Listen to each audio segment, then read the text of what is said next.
In a fair world, should people who waste food face jail time and or heavy fines? Welcome to this video essay where I talk about my opinions on why and how we as humans are supposed to consume responsibly. I am a person who eats meat and consumes meat of animals, and this is especially for people who consume meat. Like, it is also for vegans and vegetarians, but specifically and especially for other people who consume meat. So let's get into it. Before we get into why should you consume meat responsibly, let's get into the first few facts and rights. I think there are a couple of things that everyone can agree on, and that is that every living creature in its own nature has a right to live. However, in nature and also in our human societies, sometimes due to the priorities, for whatever reason, whether it's strength or civilization or whatever reason that is, one creature's right to living goes higher than the other ones, which is why we have the food chain. So the predator gets and acquires the right to living from the prey by killing it.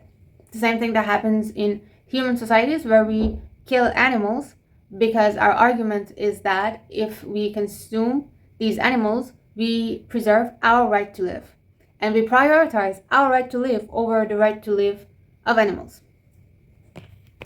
So now that we established what is the right to live, let's go on to what you cannot do with money, in my opinion.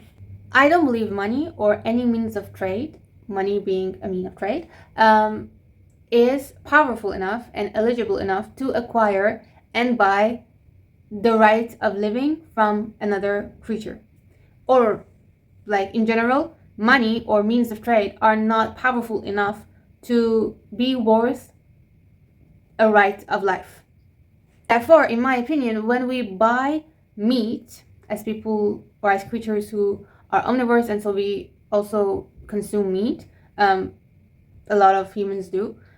So when we buy meat and when we use a mean of trade to acquire meat, which for it to be prepared in most cases, in 99% of the cases, there is a need that another living creature loses its right to live for us to acquire that right to live. Now, what I say is that by using the means of trade in a human society and by using money, essentially, what we are buying is the prioritization of our right to live over the right to live of another animal. What this means is, in my opinion, no money can acquire just simply a right to live. When you go and buy meat or fish, or when you buy eggs, or when you buy milk, which all require an animal sacrificing, what you're essentially buying is to prioritize your needs and your right to live and your right to growth, or your friends and family or kids, right to growth of a human over the right to live or a right to grow of another creature. That being said, what you're not buying is just the right to live, because there is no possible way that you can buy the right to live of another creature who breathes and eats and drinks and feels pain. And I need to essentially go over the obvious fact that in order for us to acquire meat or fish or eggs or chicken or whatever, there is some pain involved, definitely. For when we are consuming meat, so that's any kind of meat, there is an animal being killed, losing the right to live, and death is never painless. Even if we reduce the pain, it's never painless. In which most cases we don't even reduce the pain, we just... So we are not, and we cannot be important enough, and money as a means of trade cannot be important enough to buy a right to live from an animal. Nothing is that important by a means of trade. What I'm essentially saying is that you with money, or me with money, as humans, we all using means of trade and using money, are buying that priority. Okay, so now we bought it. why did we buy this? We bought the priority to choose to live, so that we choose that we will live instead of that animal that was killed for our consumption. Now that is established, it makes so much sense that if we don't consume that animal or fish or animal product, whatever that is, in the best way and the most well-rounded way possible, what we're doing is disrespecting the murder of an animal for our consumption.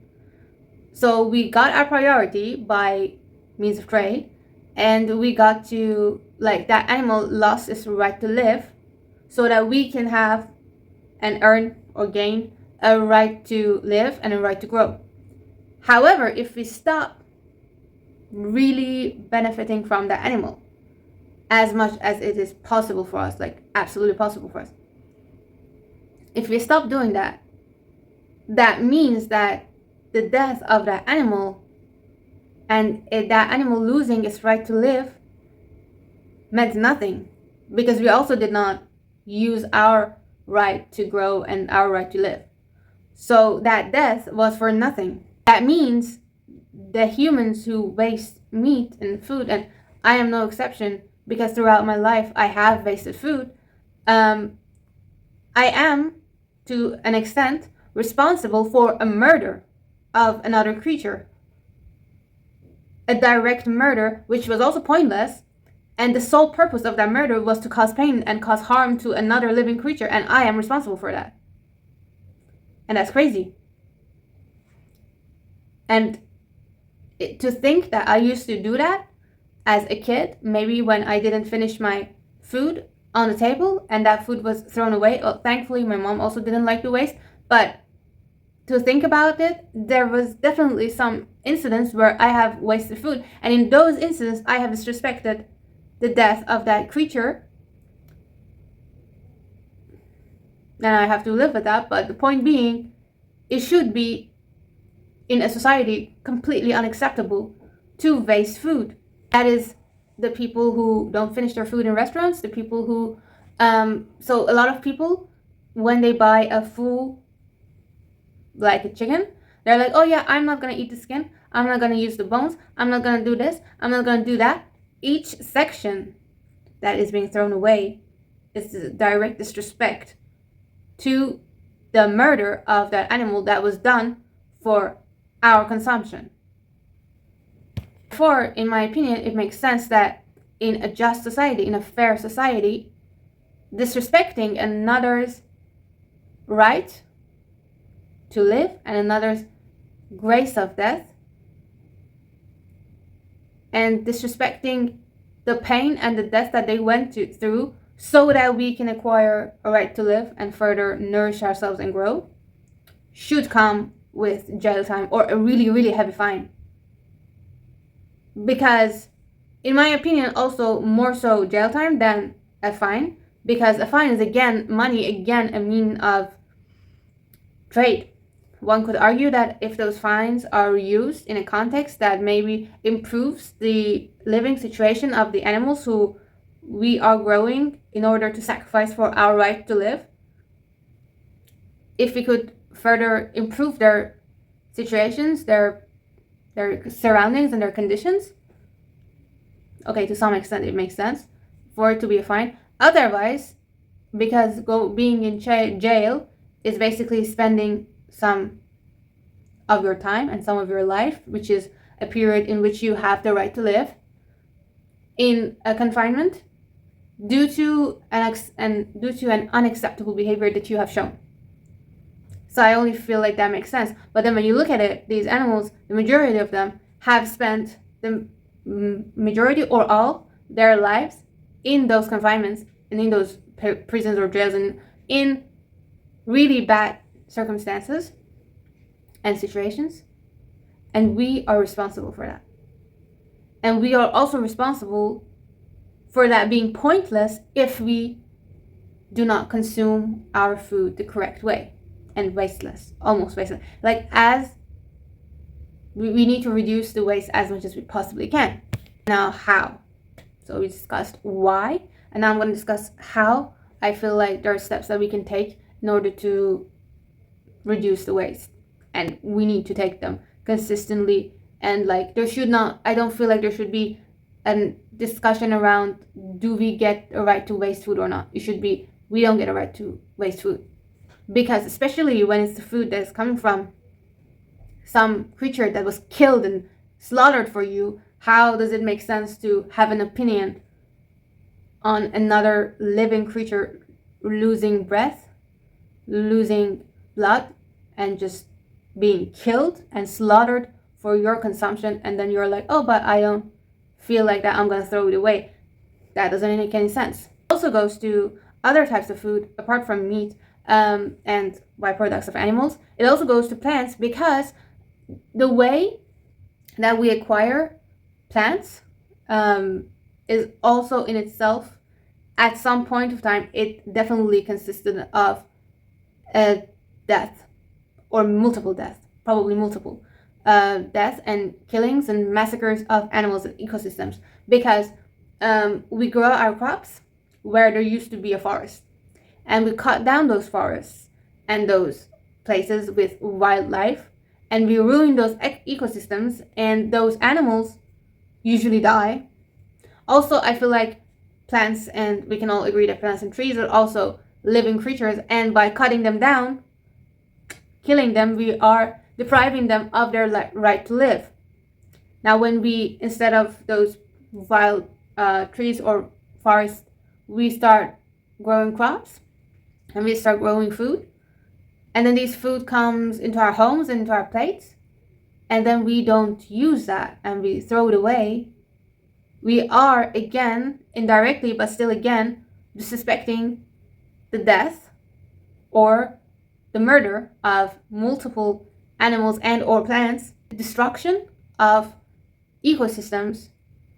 We are disrespecting the whole thing, and that doesn't sit right with me. Now to the how to wasteless food. I have a couple of ideas. So the first one, obvious one, is full usage. Eat everything that you have on your plate. Eat all the food in your fridge before it goes bad. If you're going outside to eat and you're eating and there is something left on your plate, ask for some bag or something that you can take the food with yourself, and then consume that. Do not let food in your fridge go bad. If you're in a restaurant, please, or if you're in an event where there's food served, please ask for bags and anything possible, any means possible, to take the leftovers with you to home to consume. And generally, try to use all that you have and all that is given to you responsibly, and try to be awake. Try to acknowledge that the food that you've been given, you don't really have a right to treat as you wish, but you have acquired the right to use that food for your nourishment and for your growth and for your living.